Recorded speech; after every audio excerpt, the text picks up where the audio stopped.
Write down as a fraction the value of sine theta. Theta or theta, right? There's theta there. And what is the sine of theta? Well, the sine, this is a right angle triangle, that's okay, there's the right angle there. If we label that from theta's point of view, that's the opposite side over there, OPP for short. The long side opposite the 90-degree angle, the long side is always called the hypotenuse. And that leaves this side down here, x, to be called the adjacent. Write down the value of sine theta.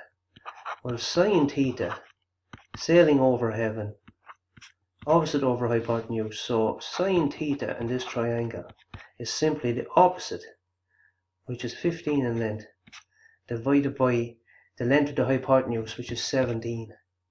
And that there is the fraction, 15 over 17. That's sine theta written as a fraction. That's all that's been looked for there.